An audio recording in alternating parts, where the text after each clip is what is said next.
Hi అండి. Welcome back to my channel. రెగ్యులర్‌గా ఒకే రకమైన దోస తిని తిని బోర్ కొడతా ఉంటుంది కదండీ! అలాంటప్పుడు ఇలా డిఫరెంట్‌గా పెసరట్టు గానీ, మల్టీగ్రెయిన్ దోస గానీ చేసుకొని తిన్నామనుకోండి హెల్త్ గూడా చాలా మంచిది. అలాగే మనకు దోస మీద గూడా విరక్తి పుట్టకుండా అయితే ఉంటుందన్నమాట. నేనైతే ఇక్కడ పెసరట్టు అయితే వేసుకుంటున్నాను.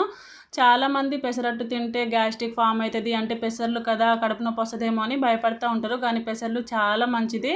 మినిమమ్ 8 అవర్స్ నానబెట్టుకొని మనం మిక్సీ పట్టేసుకొని దోసలు వేసుకున్నామంటే చాలా మంచిదన్నమాట. లేదంటే ఓవర్ నైట్ నానబెట్టుకొని నెక్స్ట్ డే మార్నింగ్ కూడా మిక్సీ పట్టేసుకోవచ్చు. మిక్సీ పట్టేటప్పుడు 2 లేదా 3 పచ్చిమిరపకాయలు అలాగే అల్లం ముక్క వేసేసుకొని మిక్సీ పట్టేసుకోవాలి. మిక్సీ పట్టుకున్న తర్వాత చిటికెడు పసుపు అలాగే రుచికి సరిపడా సాల్ట్ వేసేసుకొని దోసలైతే వేసేసుకోవడమే. చూడండి దోసలైతే ఎంత బాగా వచ్చాయో.